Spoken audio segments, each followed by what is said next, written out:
Very good afternoon, everybody. Thank you for being here at the Ciné Lumière at the Institut Français. I'm Dave Calhoun. Oh, excuse me. I'm Dave Calhoun from Time Out magazine, and they've kindly invited me to host this afternoon's event. Before I introduce one by one our illustrious panel, just a few words about the event. It's organised by the Society of Friends of Victor Hugo in conjunction with the Ciné Lumière, and the event is part of the 7th International Victor Hugo Festival, which opened last Saturday in London with a soup kitchen event for the homeless in the spirit of Hugo's humanitarian actions. And it continues in the coming months with many different events in France. If you are interested in learning more about the Society and the festival, please do take one of the leaflets that will be available on the way out. Or you could also speak to Andrea Beaton, who is the Vice President and UK representative of the Society. I'd like to point her out. She's down the front here. So any more information on the Society or the festival, please do speak to Andrea at the end. Welcome, all three of you. A quick introduction to our panel today. First on my left, William Nicholson. William is the screenwriter of the new film of Les Misérables, which hopefully many of you have just seen, or if not, you've seen already.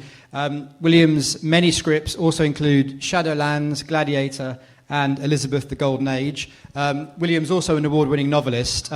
He's also recently written the script for Mandela, The Long Walk to Freedom, which is intriguing, but we're not here to talk about that. Coming shortly. Coming shortly, yeah. Who's directed that? Justin Chadwick. Who did the other Berlin girl? Yes. William has... Oh, could you take your microphone, actually? Sorry. Thank you. William has also written a number of novels, both for adults and for children as well. Moving along, we have Hadley Fraser. Hadley is an actor and singer. He's starred in the musical of Les Misérables in 3 roles, I believe. Most recently as Javert, also before that as Marius, and before that as Grantaire as well. He also appears in the new film as an army officer as well, and we'll be speaking about that in a minute. Finally, Bradley Stevens from the University of Bristol, academic, author and specialist on Victor Hugo and adaptations of his work. Bradley, you were telling a fantastic story before we came on about how you were first turned on to the work of Victor Hugo by reading a work in a Paris cafe over one whole day. I'm going to ask you to share that very briefly with the audience because I found it intriguing. Yes, I had decided to study the 19th century as part of my studies at Cambridge, and I picked up Notre Dame de Paris, The Hunchback of Notre Dame, and sat down one morning thinking I had a few hours to kill, I'll read this, and ended up spending the whole day. It was a Saturday, just sat in this cafe, completely falling in love with his writing style, so I was hooked from that moment on. Thank you very much. So we know we have passion behind the panel today. I'm going to quickly set out the aim of this event. Our aim essentially is impossible. It's to explore the entire world of Les Misérables. We're talking about the book, of course, published in 1862 after many years of work by Victor Hugo. Then, as you'll know, a hugely revered figure in French literature, but also we're talking about the various adaptations it has inspired over the years, over the decades, films, TV series, plays, and of course the popular revered stage musical. That musical by Alain Boublil and Claude Michel Schomburg had a bumpy start in Paris in the early 1980s, where it didn't last very long, but the English language version, produced by Cameron Mackintosh, opened in the West End in 1985, and as we all know, has been a global hit ever since. It's the longest-running West End musical, the second longest-running West End production, full stop. It also ran on Broadway from 1987 to 2003. The film that many of you have just seen this afternoon is not in any way the first film of Les Misérables, but the important thing to say is that it is the first film of the stage musical. There have been many other films for cinema and TV, adaptations of the book involving directors as diverse as Claude Lelouch, Billy August, actors such as Gérard Depardieu, Charles Lawton, Jean Gabin, Liam Neeson, Jean-Paul Belmondo. Most of these were live action, but there have been animations. There's at least one Japanese anime as well, which I think Bradley may refer to. Most of them are in, or many of them are in French or English, but there have been Indian, Italian, Russian, other versions as well. Time and time again, filmmakers have returned to Hugo's novel, just as they perennially return to the novels of Charles Dickens or the plays of Shakespeare. To return to the film which we've just seen, as many of you will know, it's directed by Tom Hooper, whose last film, The King's Speech, was a huge hit a couple of years ago. The film features movie actors in the lead roles, but it also features a number of people familiar with the musical from the stage musical, including our guest, Hadley Fraser. And among many things, it's notable in filmmaking terms for recording the voices in the scene rather than matching the image to a pre-recorded track, which is fairly unusual for filmed musicals. So before we go right back and start talking about the book, Hadley, I'd like to ask you. You were on the set of the film for a number of days as a performer. I was wondering, could you set the scene by telling us a little about the experience of shooting this film, and especially the experience of shooting this film in the way that Tom Hooper decided to shoot it?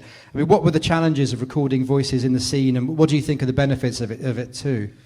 Well, I suppose I'll tackle the benefits first, and I think that's predominantly the fact that you're able to lose yourself as an actor predominantly within the scene, rather than worrying about producing a performance that's perhaps recorded beforehand and then matching up that performance when you come to shoot the action itself. Doing it all live action meant that we were entirely able to respond to whatever was going on around. I don't want to get too sort of actorly about it, but you were able to lose yourself within the moment. And rather than having to follow, say, an orchestral lead from the conductor, as it would be in the stage show, we could pretty much follow what was happening within the sort of organic context of the scene at the time. And I think Tom was really, really keen from the very, very start. I mean, Bill would probably know more about this than I, but certainly in auditions, those of us who were doing the stage show at the time and then went into audition for Tom, it was a very funny experience almost, because we completely had to throw everything that we knew from the stage show out of the window in terms of that performance that one might give night in, night out on the West End stage. Good afternoon. And you had to throw an awful lot of that out of the window and then think, okay, actually, what am I saying? And if the camera is this close to me, 6 inches from my face, how does that then alter how I'm going to sing, or I suppose more specifically, act while singing? How does that alter the nature of the way that I then do that? When we came to do it on set, I suppose, the big difficulty was obviously the fact that you can't sort of have a 30-piece orchestra off camera. So we had tiny little earpiece in one ear. And we'd have a little chap in the corner playing on a piano. But of course, there were moments, especially in the scenes that I participated in, where you've got cannon firing off all over the place and people firing rifles at you and shouting. You know, you can't really hear a piano very well. So if there are moments in the film where it looks like people are sort of slightly not unsure of what's happening, that might well be it. Not really, no, it's all very... It was thrilling, actually, absolutely thrilling to de-theatricalise it to a certain extent and say, okay, the words that we've got just happen to be set to music rather than the other way around. Thank you. Well, William Nicholson, to bring you in and go back a bit further in time with the story of the film, presumably this is an unusual commission for you. I mean, not only you're being charged with turning a stage musical into a film musical, but presumably you're also being charged with preserving as much of the spirit and the detail of that musical. Because unlike, I mean, there may be many adaptations of Les Misérables, and unlike other adaptations of films where authors can put their own stamp on it, this is the fan base and the audience are very, very close to this. So presumably there's adaptation and preservation which you had to do. Yes, I mean, this had a long history of attempts to turn the show into a movie. Cameron Mackintosh had given it to Alan Parker originally to turn it into a movie, and he struggled for a while and gave up, and Bruce Beresford had a go. A couple of directors in modern times whose names I've not been given but apparently have had a go. And when it came to the production company working title, they said to Cameron, did it ever occur to you to get a screenwriter on the job? Because the normal procedure is that we don't start with a director, we start with a script. This is a secret that the industry keeps from the public at large, but in fact there are these things called scripts. And so Working Title said, we will put a writer onto it. And they came to me and said, did I know the show? And I did know the show. I'd seen it by then, I suppose, 4 times in its history. I'm a great fan. And I said, I'd absolutely love to do it, and my job is not to screw it up. Now, I'm adapting the show. I am not adapting the book. I'm not even adapting the show. I'm taking the show and retaining every single bit of its brilliance that I can, but it's going to be a movie, and that really is very different. So the brief that I gave myself was to retain, as you say, the fan base, for the very good reason that this is a great piece of work, but secondly, to solve some of the problems that the show has, which those of you who've seen the show on stage may not even have noticed, but it's actually got a lot of storytelling problems. So those were the twin problems that I had to solve.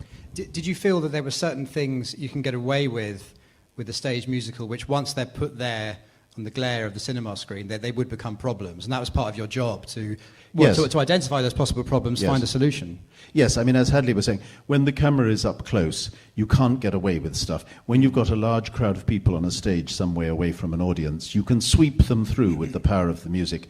Once you pick it apart and start going into the individual characters, the narrative problems start to emerge. And there are actually some quite grave narrative problems in the show, and we did our best to solve them, but there was a limit to what we could do because we wanted to stick with the musical flow. We did actually reorder several of the songs, which a lot of people don't realize. We also dropped a song, but on the whole we wanted to be faithful. I mean, you say your job was to adapt the stage musical rather than adapting the book, but what role did the book have in the process? I mean, did you go to the book to solve any of those problems? Yes. Or? Yes, absolutely. I mean, you see, if you have, as I say, narrative problems, character development problems, rather than inventing a solution, you think to yourself, actually, somebody else worked on this before, called Victor Hugo. Why don't we go back and see how he solved these problems? And of course you go back to the book and you find all the answers are there. So it's just a matter of finding a few little threads of the million threads that he put into the book and inserting them in the show. There's not a great deal, but there is some. We didn't really invent anything. We added from the book into the show. Thank you. I think in a second we'll go back and I'm going to ask you to talk about maybe some specific problems which you solved and things you brought to your script. But Bradley, to bring you in, I'd like to go right back there. The novel was published in 1862. I'd like to talk a little bit to give some context to the publication of the book, its reception, and then move on to talk about other adaptations there have been. But firstly, when the book was published in 1862, what was the reception to it at the time? Well, the popular reception was massive. It was a true phenomenon. It had been backed by a major publicity campaign by Hugo's Belgian editors, and it was billed as the greatest literary work of the century. Any new work from Hugo was going to raise an enormous amount of attention because he was in political exile at the time and had become an icon of Republican values. Of course, the novel's published 1862. We're only 1 year after Italian unification, 1 year after the outbreak of the American Civil War.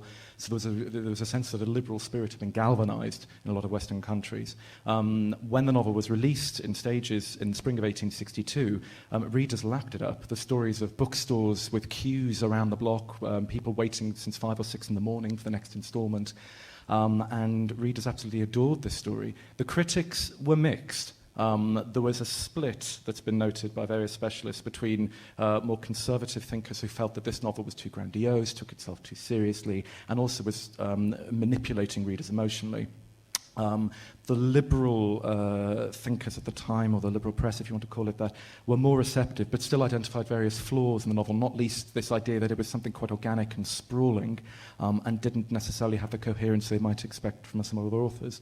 So as ever, the public absolutely loved it, the critics weren't so sure. I mean, in retrospect, what would you say Hugo was setting out to achieve? It's a huge question, but setting out to achieve with this novel, and what were his, looking back at it now, what do you think were his overarching preoccupations? Well, there's a preface at the very beginning of the novel, which some adaptations actually use as their first frame on film, where Hugo says, as long as there's ignorance and misery on this world, then books of this kind may not be useless. So he's clearly wanting to prompt and indeed prick our consciences, both as human beings and how we can be better human beings towards one another, but also as social citizens. So it's got this personal message, what would you do in these situations, how would you act? But it also has a very clear political message. The 19th century is the century of democracy. This is the march of history, and you're either on the right side of that or the wrong side.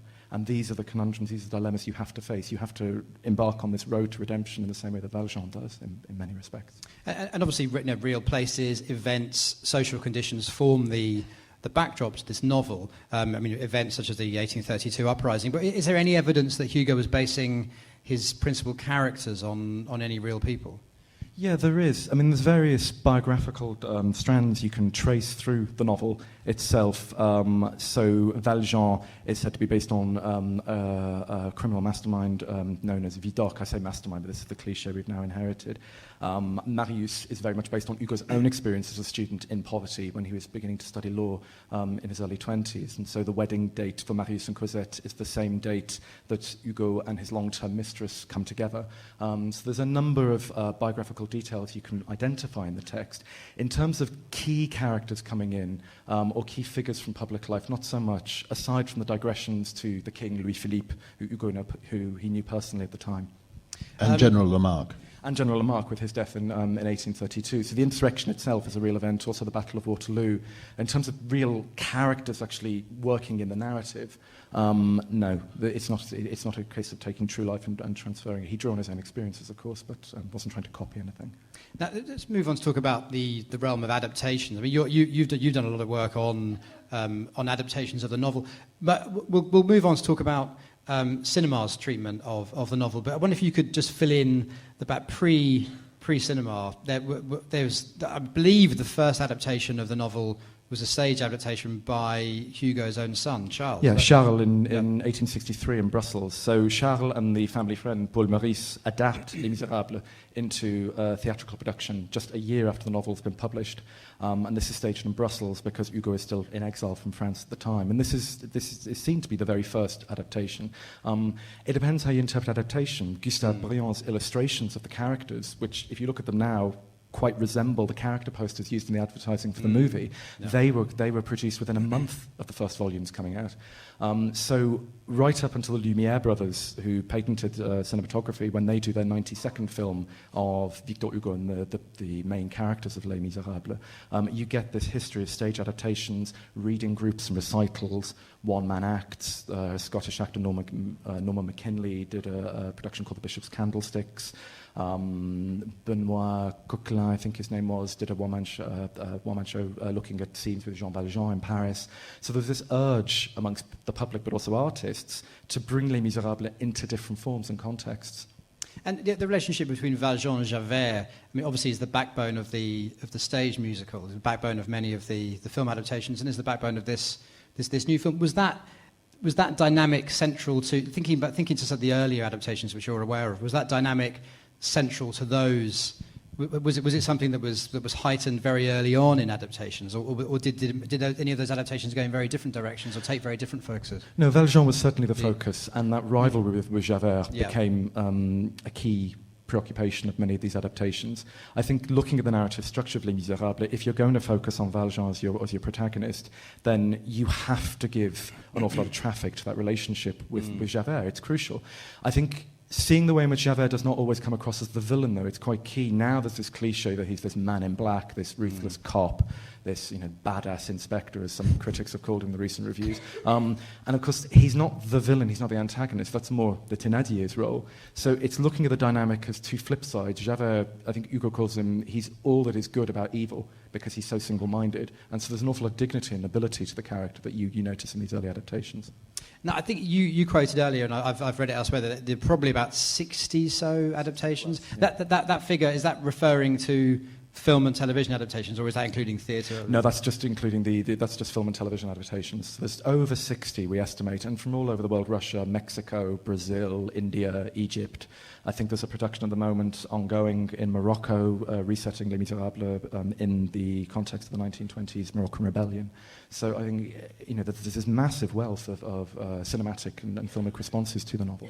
And it's obviously impossible for us to go through all these 60 adaptations here today, but I was wondering whether, of the ones you're aware of that you've watched, which of them for you rise above the pack for various reasons, really? Maybe for reasons of quality, or for reasons of the fact they're particularly esoteric, or the terrible failures, maybe.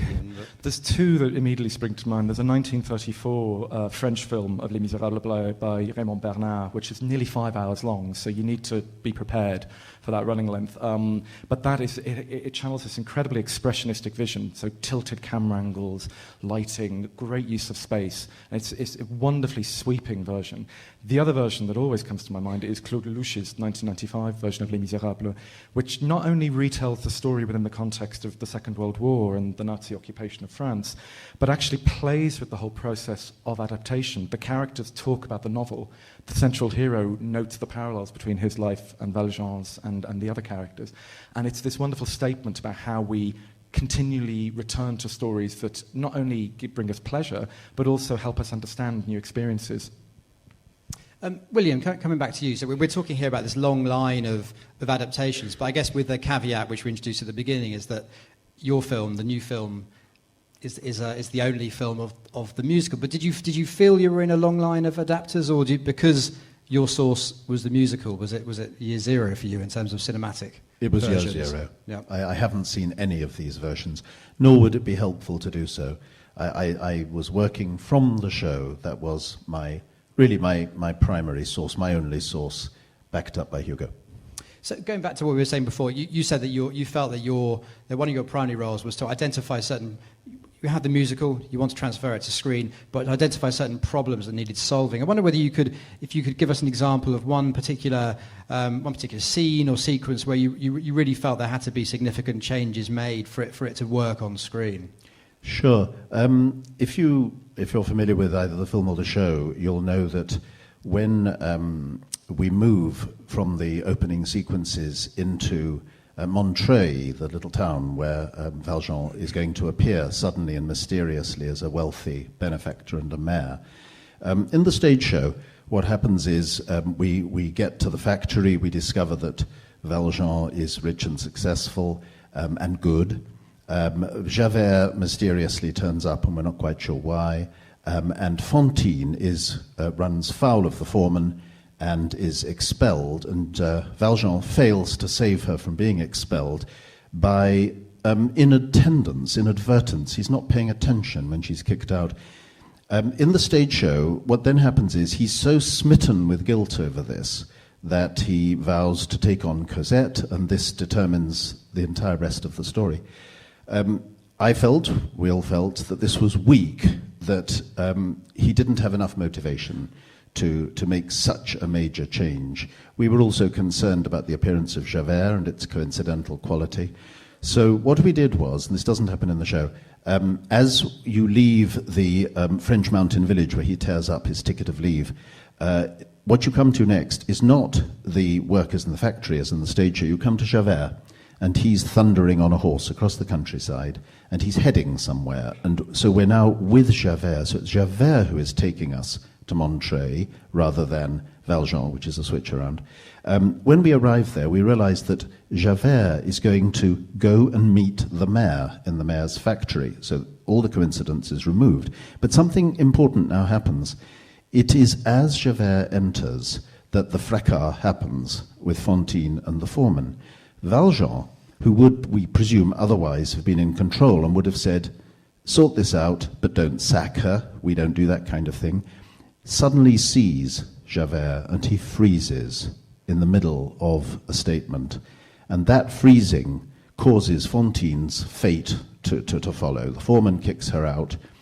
He's frozen because he's terrified of being discovered. Subsequently, and there's a new scene that follows, which is not in the show, between Javert and Valjean. Subsequently, when he meets her in the red light district, he realizes that it was his own fear of being discovered, his own looking after his own skin, that caused her to be thrown into the gutter. And that is a much, much stronger psychological motive for the burden he takes on. Now, if you watch the film, if you watch the show, you'd probably never notice any of this, but I would hope that a little bump that you might otherwise have felt, you might have thought, this guy Valjean is a bit super scrupulous, you know, that we've ironed that out. That's just one example. We did that several times with several character motivational points. On a more general note, I'm curious to know, when you took this on, did you go and sit through the show several times with your notebook, noting down, coming away, thinking about certain approaches, certain overarching things? How many times did you sit through the show knowing you were going to adapt it? I saw it in London after I knew I was going to adapt it. I was then asked to go and see it in Manchester because a different version at that time had been created by Cameron Mackintosh, a slightly speeded up, slightly stripped down version. So I saw that version as well. It wasn't that different. After that, I worked with a DVD of a concert performance of it, and that was what I kept going back to check, because it's terribly important to get the emotional colouring right. You can't go introducing new scenes that don't flow into a very high emotional point. So I used there isn't a DVD of the show, but there was a DVD of a concert performance of it, and that became my kind of template. What flexibility did you have with the lyrics, with the sung lines? I mean, that total flexibility. The team who I met before I even started work, I said, you know, how far can I go? And this is Claude Michel and Alain and Cameron. They said, do anything. We want this film to work. We don't care. When we were working on this back in the early 80s, we threw everything up in the air time and time again. We're willing to do all that again, which amazed me. It was me who was saying, I don't want to do that. This has a fan base. I want as much as possible to stick with it. But they were up for anything. And my original screenplay had small but repeated dialogue scenes interpolated all the way through. It was when Tom Hooper, the director, came on board with my script, which brought him on board, and he said, we're going to take these dialogue scenes and we're going to sing them. So I then had to translate the dialogue scenes into lyrics, which matched the tunes, because basically each character has a tune. My lyrics, and this is the insanity of this kind of process, my lyrics were then translated by Alain Boublil into French. He then, having translated them to French in order to work on them, translated them back into English in his own way, sent them to Herbie Kretzmer, the lyricist, who then rewrote them in his way, and those are the lyrics that are in the show. So I don't have any lyrics in the show at all. I'd be a lot richer than I am now if I did. But I created, as it were, the content of those lyrics. I see, okay. So you said, I know you were on board writing the script for a while before Tom Hooper, the director, came on board, and obviously he had very specific ideas, which you've hinted at there, which took the film in the direction in which it went. Once he came on board, did you, the conversations you had together, what knock-on effect did they have on your work? And what did he say to you, actually? What did Tom, when Tom Hooper said, I'm doing this, what did he say when this is my overarching vision, this is how I want to make this film? I should say that I was working with Tom on another project before this, and he said, what are you doing? And I said, I'm writing the screenplay for Les Misérables. And he said, that's interesting. And he went away and he saw it, and he's told his agent, I want to do this. Yeah. And so he and I already knew, but we had history together on this. Is this an unproduced script? Or it's Mandela. Oh, it's the Mandela. Oh, it's yes, Mandela. he was going to be the director on it, and he dropped off Mandela to do this. Yeah. And we didn't want to wait for him, so we have another director. The Mandela film is going to be sensational, coming in September. Yeah. So Tom came on board. Who's playing Mandela? Idris Elba. Idris Yes. Elba, yeah. Tom came on board. I'd been on it 18 months when Tom came on board. Yes. But he was absolutely critical. First of all, he said, we're going to sing every word. Secondly, he said, we're going to sing it live, which was a crucial thing. But thirdly, he got stuck into the way the story was being told, and we started reworking it yet again. So he played an enormous role. Hadley, talking here about the finished film as it is, actually, someone who knows the musical very, very well. I mean, you've been in it. What do you think about the balance that I certainly think Tom Hooper has achieved between the intimacy, which William is talking about here? I mean, there's some fantastic close-ups that there are throughout the film, but also the sense of scale, the sense of the epic, which is certainly in there as well. But also, I think he's managed to keep in a real sense of the stage musical as well. It's not. It's there. There is a sense of it, of its heritage, I think, within there, and there's a very fine balance, I think, between the two. That realist intimacy and that sense of its provenance. I mean, I wonder if you felt that when you finally, obviously, you were involved in the shooting of it, when you finally sat and watched it. Yeah, I mean, I guess I think that sort of epic nature of the story and of the show as well. I think. It is almost perfect for musical adaptation, and the reason, or part of the reason, I suppose, why it's so popular is as a stage performer, very often we're told to hit the back wall, which means that when you're on stage, you have to translate your emotion to the person sitting in the back row in the upper circle, who's in the nosebleed seats, and what Les Mis does very well, both. I suppose originally within the musical adaptation, is give a sense of that hitting the back wall, as well as understanding the internal life of each character. And I think credit to Tom and obviously to Bill as well, in terms of translating that across onto the film. There is a sense of hitting the back wall. I'm using this actorly phrase, forgive me. There's a sense of that. But also, I suppose, what film then is able to do even further is to suggest or to give a conduit right into the eyes, and you're able to understand the internal life set against that. So something I want to ask all three of you, but Hadley, I'll begin with you, because you have this experience of knowing the show very well and being in the film, and I was talking about the film there as a viewer. I mean, here we have this novel, the story set in the 19th century, full of specific historical detail, and yet its adaptations and especially the new film and the stage musical resonate so strongly and emotionally with audiences. Having been involved with it for so long, have you come to any conclusions as to why? I mean, why does it connect so strongly with audiences? I think over and above the fact, and I'm no expert about Hugo's story. I'll leave that to Bradley, I suppose. I think the success of the musical is down to Claude Michel's score, which is an incredible piece of music writing. And it's the combination, I suppose, of Hugo's story added to Claude Michel's extraordinary piece of music writing that I think speaks to people on whatever level. We all know the reason why we keep coming back to Les Mis if you're one of those if you're one of those people. There have been other shows, and I've been involved with them, that Claude Michel has written. And this is the same composer, pretty much ostensibly writing similar music that haven't worked as well. What do we put that down to? Maybe it's just the combination of Hugo plus Claude Michel's extraordinary score. I mean, he talks a lot about Michel Legrand being a big inspiration of his. These songs that keep on going and keep on going. And not in a way that makes you want to stop listening to them, but that actually... musically speaking, they grow and they grow and they grow and they grow, and I think that's what happens with people's emotions, that they grow and grow and grow along with these characters when they sing this extraordinary music. I'm waffling. No, not at all. No. Sorry, I'm being very actorly. No, not at all. Bradley, if I could put that same question to you, maybe taking the long view, including the reception of the book as well, actually, and how that connects with why modern audiences... I mean, it's a question that many of us who work on the subject are often asked. Why Les Misérables? Why not one of the other big 19th century novels? And why has it lent itself so well to adaptation? I think talking about it from the literary point of view, I think there's a number of factors. Certainly Hugo's visual imagination, the attention to detail that he brings, that gives so much scope for artists willing to play around with text and think about how they can translate into different media.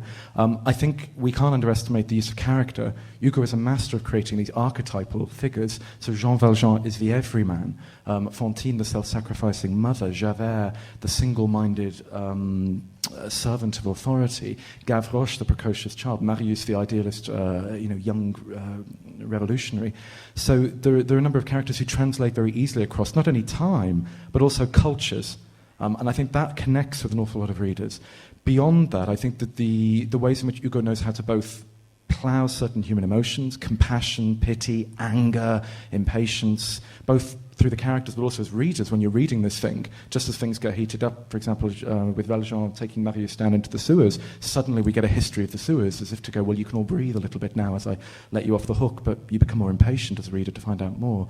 But it's those emotions as readers as well that are prompted by our reading of the text, and I think that speaks to people now. And he was very self-conscious when he wrote this. He knew that he wanted the novel to be of his time, so to speak to the 19th century, but also to echo those great classical writers we adored like Homer, who had managed to continue to speak to different generations. And again, looking forward to how society was developing in the 19th century, increasingly capitalized, increasingly commercialized, increasingly industrialized, the social cost of what happened to this class or this unclassed sector of society that society simply wanted to brush away. William, the same question to you. I mean, when you decided to take it on, obviously you knew you were hoping to bring the fan base and more of the musical to the film, but you must have also had to think, why do modern audiences? Why will modern audiences want to watch this? Why hopefully will it move them? Well, I answer that question by answering why it moved me. Sure. And I think that's the important thing. You don't get involved with this kind of project unless you are yourself very moved by it. I was very moved by it, and for me, there's a very simple answer. This is a drama of moral emotion. There are very few of these things around. People are quite sneery about the idea of moral emotion. They're frightened that they're going to get preached at. Anything that has goodness and God in it scares a modern creative person, I think quite wrongly. I think there's a massive audience out there that's hungry for dramatizing the moral struggle. And the moral struggle is, very simply, the struggle to be good in a bad world. And Hugo understood that completely, and that's what happens when you come out of Les Mis, despite the fact that it's in some senses a tragedy. You come out feeling that the aspiration to do better, to make a just world, to be a good man, which is Valjean's journey, is possible. And it elevates you in a way that does not happen in Phantom of the Opera, for example, the other very successful Cameron Mackintosh piece, where all that you're being manipulated about is your love emotions. This is something much, much bigger. And I believe people are very idealistic. I don't buy the idea that we've all become cynical and that we've all given up. On the contrary, we're all longing for there to be some way to make the world better. Hugo passionately believed that, put it into his book, and it's come through loud and clear in the show and in the film. Thank you. Hadley, coming back to you, one thing I wanted to ask in terms of your own relationship with the musical and the book. When you, as we said, you played 3 roles, culminating in Javert, who you were playing while shooting the film. I wonder if you could talk a little bit about what role the book had in your own preparation, because I'm second guessing your answer, because we were talking about this before. You were saying that you felt going back to the book gave you a new, you were able to bring a new depth to your work in the musical. I wonder if you could expand on that. Yeah, I suppose when I found out that I was playing the role, I was conscious that there was a stereotype of people who were cast within the role, and that I was possibly on the young side. And very often the people who are cast as Javert are quite large, and I don't know if any of you have seen the 25th anniversary concert that I think Bill was referring to, but Norm Lewis, who plays Javert, is about 8'9" and built like a mahogany tree, So I thought, well, I'm not exactly that guy, so how am I going to find sort of Javert that my Javert, I suppose? And the way to do that, I think, for me, was to head back to the book and to see what I could draw out of this man and this character. And I suppose the things that appealed to me the most was, as Bradley touched on, was not making him the baddie. Was making him an equal of Valjean in many ways. And not excusing his sort of moral,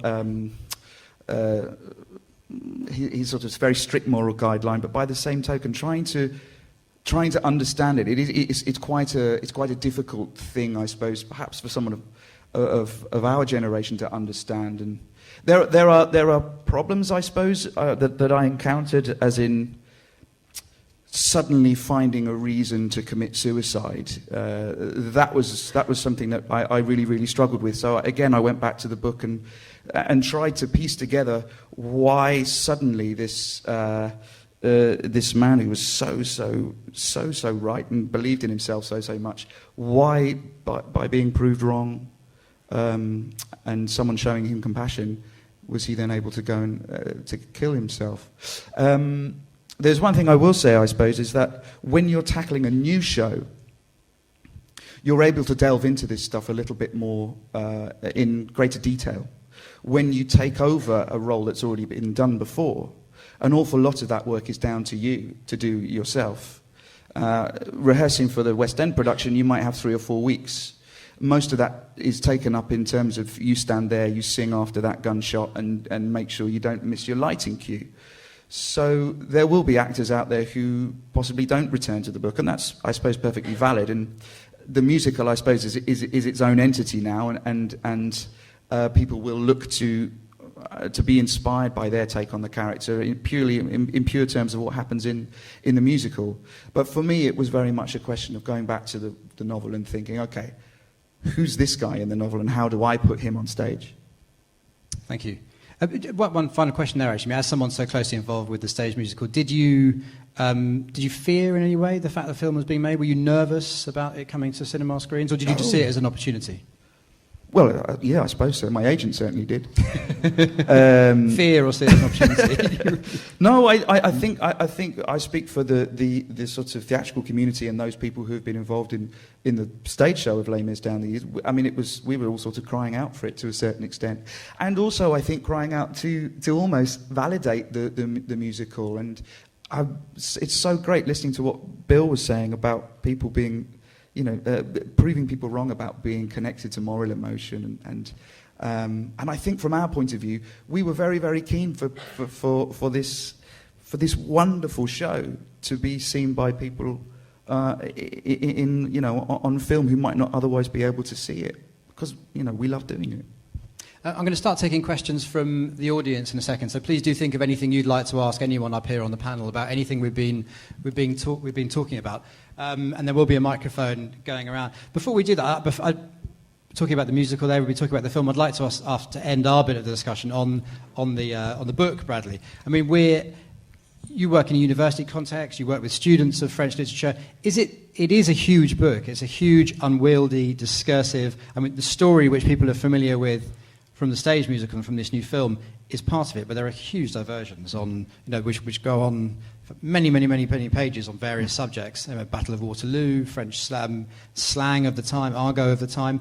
Is it difficult to get students to get readers to the book in your context? With students, and not just in a PhD. With students, it's easier because you say to them, "You've got to do this, otherwise you're not passing the course." You've got a little bit more control. I do find, though, sometimes we underestimate people who choose to, say, study literature or culture at university, thinking, they can't take these big books, particularly in an age of, some people call this the age of abridgment, so, Twitter feeds and Facebook and sound bites for news headlines.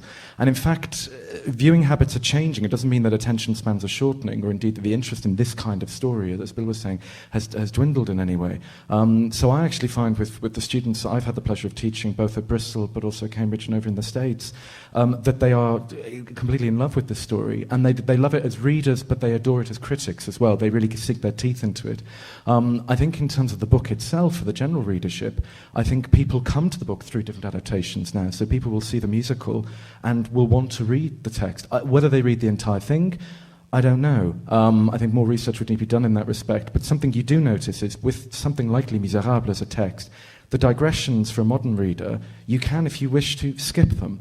that doesn't mean you're going to get the complete picture of Les Misérables, but you will still get quite a clear picture. And the joy of reading Hugo is that, certainly with some of his poetry collections, but really across the entire oeuvre, is that you can dip into just a couple of pages and you get the entire picture. So he used to talk about one drop of the ocean is, of course, the ocean entire. It's the same DNA, it's the same composition. So I think it's just looking at how different readers come to this text and what they do with it. I think the enjoyment is still there, very much so. William, people often talk about the unfilmable novel. Sometimes it's proven not to be true, but surely this novel in its entirety is unfilmable, or would you disagree? Would you say that adaptation is sometimes about the spirit of rather than the detail of? Well, what I would say is I'd like to pay tribute to the group of Royal Shakespeare Company talents who forged the show out of the book. Trevor Nunn, John Caird, James Fenton, not that he's RSC, Cameron McIntosh. They took them a long time, and it was very difficult. I didn't have to do any of that work. It had been done, and it's very, very difficult. If you read the novel is massive. It's got endless plot connections which are not in the show and not in the film. And I really take my hat off to those people. Now, they did it in a workshop context, which is, I think, almost the only way you could do it. They kept on trying different ways. Bits of plot were in and were out. Different songs came and went. They were demanding the writing of new songs right up to the time that it was going to be performed in front of an audience. And I think that's almost the only way it could have been done. Thank you. I'm going to start taking questions from the audience, please. As I say, there is a microphone going around. Would anyone like to begin the questioning? There is. If I could set up a few questions, it would be more efficient. So there is one down here. Are there any others I can come to afterwards? There's one in the middle, then one right at the back. So we'll go there, and then we'll go there. Please. Well, first of all, very interested to hear you're doing the Mandela film, because I've known about this for years and years and years, and it's never happened, and it's great. I've been writing it for years and years. Another huge book as well, actually. I knew Anand Singh was very keen on it for years and years and years. But interestingly, picking up what everybody said about why it appeals, when I first saw it, I'm South African, and immediately I thought, we should do this set in South Africa, because it is absolutely... I came to England in the 60s. It was what I'd left in South Africa. And I thought, I want a black Les Misérables. and I can see why, talking the way you have about how you felt about Misérables, that you've brought that same thing to Mandela, and thank you. But what I really wanted to ask was about the Thénardiers. Because picking up what you said, Bradley, about the evil which is lodged in the Thénardiers, and in the stage productions I've seen, particularly when Alan Armstrong was playing Thénardier, this came across so strongly. This is an evil, evil man. He plays the bluff host. He's got some very funny lines, but he's a vicious sod, and you know that he will kill people. And the film lost this for me completely. I mean, here were a couple of grotesques. The Thénardier and Madame Thénardier, who bore no relation to the Thénardiers I knew. And the only thing I thought was really superb was the way Éponine, the little Éponine, was brought in to the early sequences with the Thénardiers, because it fed into the big Éponine, and it gave some sort of connection with her upbringing, because in the show she disappears completely. You know, she's just there on a table in a pretty bonnet. And she works beautifully as a child. But the Thénardiers, I thought, they didn't balance the other side. Well, of maybe the if evil. I just put that to William, what were your thoughts about how to present the Thénardiers in this film version? The Thénardiers are usually used as comic relief in the show. Their songs are jolly, they're fun. It gives you a breather from the somewhat relentless misery of the rest of it. And they perform a very necessary emotional pacing function. I had always seen, Bradley spoke of the Thénardiers as the antagonists. I have not seen that. It seems to me the antagonists are the power structure, the invisible power structure of the wealthy people who are exploiting the poor. Not Javert, I quite agree. And that the Thénardiers represent the kind of chancers who survive whatever you do. And in my original script, I wanted at the end, when you see the successful revolution at the end, to end as the march goes by, and there are the Thénardiers, and I wanted Monsieur Thénardier to turn and wink at camera, as if to say, villains like us go on forever. I don't agree with you that they are the ultimate villains, but then I didn't see the Alan Armstrong performance, and maybe if I had done, I would have done. Not just the Alan Armstrong, though. I think the actor's name is Ashley Artis, and he portrayed Thénardier in the National Tour in 2010, and I can't remember the actress's name. But again, what they brought to those two roles was a sense of comic relief, but of dark comedy, and bordering on a sociopathic identity in both cases.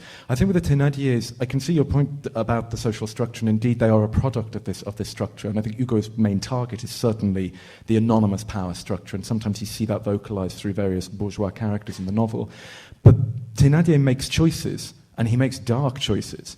Not least at the end when Marius pays him off, and what happens? He becomes a slave trader in New York. That's the persistence of evil, as he buys into this new industry. So I think he's more than just a chancer. I think he's calculating, he's conniving, and he has an intelligence that's underestimated by those higher up. And I think for the characters to truly play their full role in the story, there does need to be that edge to them. So I would agree with you, actually. Just to pick up on the questioner's first comment about how she can imagine a South African version of the story, I'm wondering if through your research into various adaptations, are there any particular examples where some very interesting local contexts have been brought to a film within the society, the country where the adaptation's been written and made? I think whenever an adaptation's made, you're not just simply adapting the source, you're shaped by the context in which you're working. So there was an American film in 1935, the one with Charles Laughton actually, directed by Richard Boleslavsky, with Frederick March and Jean Valjean, and there are constant references to the 30s depression. So Valjean's prison number is changed from 24601 to 2906, and his friends are 2910, 2911. So there's this constant reference to 1929, and he talks in language that would connect very much with those workers of the Dust Bowl migration in the 30s. Likewise, the Egyptian adaptations, which I've only ever been able to look at through clips rather than in their entirety, but seem to speak to an Egyptian cultural context. So I think whenever you're adapting something, you're always thinking about audience, about your times, and again, about what the story means to you. I think it has this effect. It forces you to ask yourself, what does this mean to me? How would I respond? And in doing that, you're automatically connecting with, your own surroundings, your own society, but also your own family, your own biography. As you were saying, Hadley, with Javert, what can I do with this role based on what I know emotionally and intellectually? Thank you. Next question was, if you could throw your hand up again, please. Yes, there. Thank you. If you could just wait for the microphone, please. And then the next question will be at the back. If you could throw your hand up. Is there another question I can set up? No. Oh, yes, there. Well, we know that something that has made Les Misérables so epic. Another thing is the revolutionary student at the barricade. So what do you think the role of the revolution has played in the novel and the production of the musical, and as well as, more importantly, the film? And as well, this is for Hadley, but I know you have played both sides of the revolution, like the army officer and grandchild. How do you think that would help you to perceive the revolution from both sides? And what do you think what kind of spirits do you think is brought by those students? And do you think they are compatible with what is embodied in the emotional struggle or moral struggle of Valjean and Javert? I guess I'll talk about the revolutionaries and the students first. There's two things that immediately spring to mind, and this was one of the things that, as a viewer of the film, I felt that Bill and Tom had really nailed, and that was the sense of the historic context of the film that doesn't necessarily come across as strongly, I think, in the stage show, for various reasons. Perhaps you're unable to suggest the epic nature of what was going on. And so I think I understood a great deal more about why the students were fighting for what they were fighting for. Whereas within the context of the stage show, sometimes it's just pretty boys with guns who've got nice voices, and you're not necessarily sure what they're fighting for. I think the thing that Tom impressed upon us while we were filming, specifically for myself, who ends up shooting Enjolras. You know what shooting is. I don't need to do the hand movement. Tom was fascinating to listen to because he said he brought Aaron and myself together. Aaron, who played Enjolras, and said, "Look, here's the thing. Yes, Aaron, you're the leader of the students, and Hadley, you're the leader of the National Guard. But I want you to think about it in the context that it's very probable that the two of you might have grown up in the same quarter, you know, in the same street. You've known one another since you were knee-high to a grasshopper. So, you know, he really wanted to imbue a certain sense of the fact that the people who were involved in these events are very, very real people. And it's a sort of heartbreaking coming together of duty and emotion, certainly for myself in that instance of thinking, well, this might have been a guy who I've grown up with, and now suddenly, because I just happen to be wearing this uniform, and you don't happen to be wearing one, I've been given the orders to shoot you. I suppose that's just a sort of microcosm of what's happening throughout the entire story. Does that make sense? Yeah. If I can just pick up very quickly on Sure. that. In the novel, Hugo describes the revolution very much as a war between brothers. It's a civil war, and there's a tragedy involved in that links back into the injustices of the social system.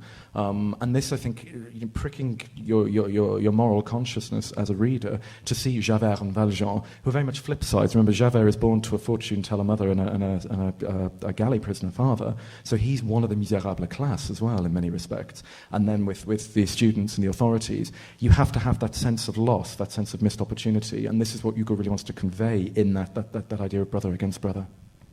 Thank you. There's a question up the back there, please, and then we'll come down here. Hi, good evening, afternoon, sorry. For someone who knows very little about Victor Hugo, which book would you suggest in English to start off with, please?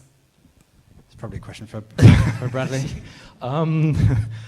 Well, the most translated, aside from Les Misérables, is The Hunchback of Notre Dame, or Notre Dame de Paris, which is my first love with his work. So that would be the one I would recommend.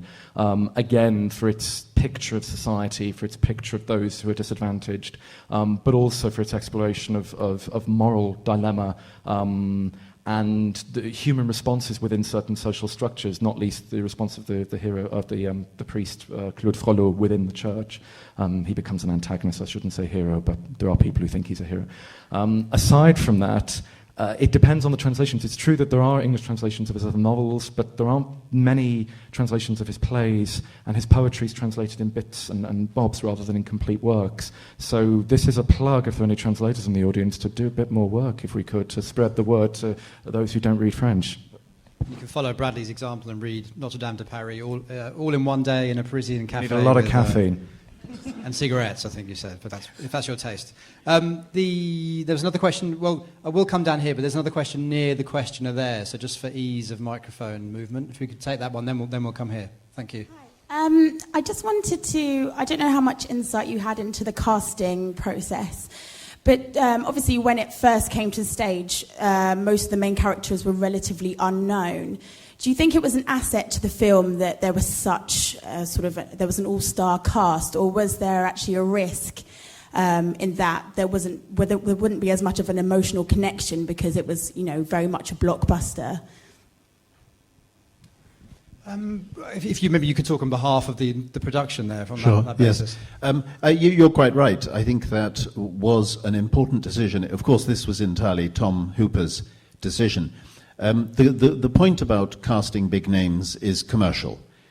You can guarantee a certain amount of business with big names that you can't guarantee without. And the film is now a huge success, but nobody knew that. You have to protect yourself against the downside. So if you're Universal Studios who are bankrolling this, it helps a lot to have at least some star names. So that's just a commercial reality. On the question of did it help or hurt, Tom, I think, did something rather brilliant. He determined to go with big names, but he auditioned every single one of them. It wasn't a matter of saying, Russell Crowe, you're very famous, would you grace us with your performance? It was, if you want this, come in and sing, and we're going to see if you're good enough, and if you're not going to get it. And he trained and trained and trained before his first audition and before his second audition. So there was a very strong sense that everybody who got it because they deserved it, because they could sing. Also because they're great actors. And that's the other thing. You know, if you want to cast somebody in a movie, it's no good casting somebody with a golden voice, because the camera's going to be right here, and you're going to have to believe them. And movie actors act in a different way from stage actors. So it was Tom who made all those decisions. In the end, I think they were completely brilliant decisions. I have suffered myself from films I've been involved in where the casting has been screwed up. And if you screw up the casting, your film is dead in the water, however good everything else is. So for a director to get each one of those parts right, which I personally believe he did, I think is pretty astonishing.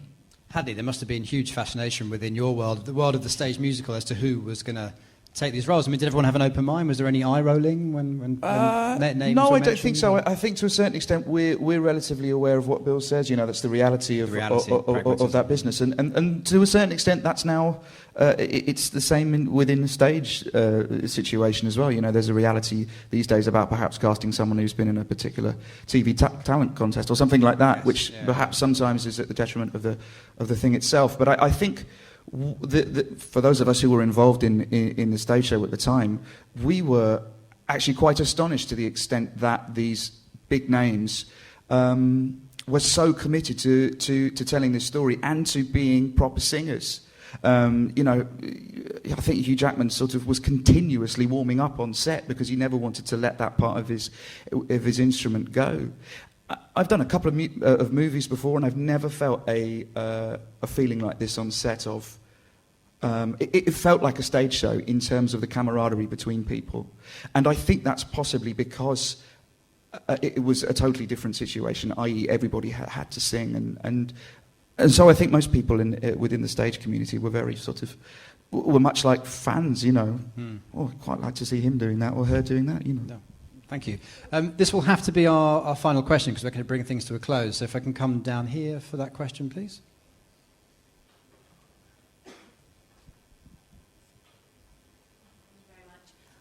Sorry. Ironically, my question is quite similar. I guess I totally understand that it's really commercial now, and you know, only recently Bond was sold out to Heineken, so I understand that's a decision that has to be made. But talking about the beauty and the power of the story in the show being that the characters are the everyman, and you can kind of tie them into things that are going on at the moment. Do you feel that having superstar celebrities detracted from that a bit? Because, you know, actually it's a celebrity and maybe not the everyman. And also equally, did you feel a bit of disappointment that actually the show and the novel and the legacy of those weren't enough to draw the crowds in, and they felt they needed to have big blockbuster stars there? It's a tough question because you are the writer of the film. I'll just say very quickly. Of course, it was a risk. As it happens, I don't know what. Have you seen the film yet? Okay. Well, my own feeling is, if you take Hugh Jackman, if you take Anne Hathaway, they so sink themselves into those parts. I'm not sitting there thinking Wolverine. I'm not sitting there thinking The Devil Wears Prada at all. I'm in their assumption of that role, which is, I think, a great triumph. As for the sadness that the great audiences won't rush to a film with the name Victor Hugo over the titles, I'm afraid that's just how it is. They won't rush to Shakespeare over the titles either.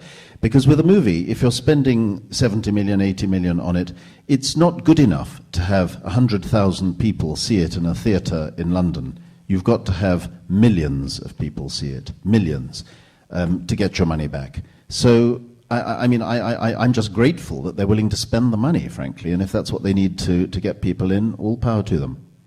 Could I just follow up with, with the casting of this film? I think, again, with somebody like Anne Hathaway, the research that this actress did into prostitution in the 19th century, also into the traffic of women in today's society, I think the commitment these actors gave to the story, again, that personal connection they had, translated into these performances. So we do need to be careful not to assume because there's a big name celebrity attached to a project, therefore it's purely commercial. And this, again, is one of the reasons that adaptation as an area of study is sometimes denigrated, because people see it as just copying and trying to get in for a quick buck. And I think this film is a perfect example of how it needn't be anything of the sort. And yet you can, like Hugo, still tick that commercial box. You can still rake the money in, but it doesn't mean you've dirtied your hands or sold out in any way.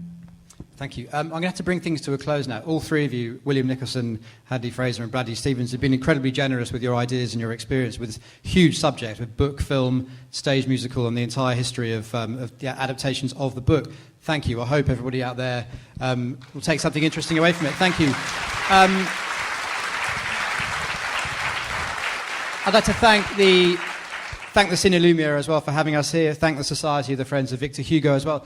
Bradley Stevens, I think you've got a couple of words you'd like to say to finish the event as well. Just some of you may know that Andrea Beaton, who's the Secretary and Vice President for the Society of Friends of Victor Hugo, has been doing an awful lot of work to organise these events to launch the festival this year. So last week there was an event run at one of the soup kitchens in London to really spread the humanitarian spirit of Les Misérables. And it's Andrea's tireless energy that's brought this event together this evening. So I think the Society have a generous gift that they'd like to present to her.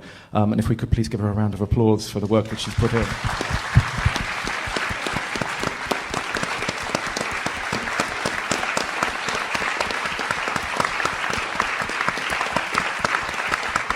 Thank you very much. I second Bradley's thank you as well. Once again, thank you to the panellists and thank you for being here this afternoon. Thank you very much. Thank you.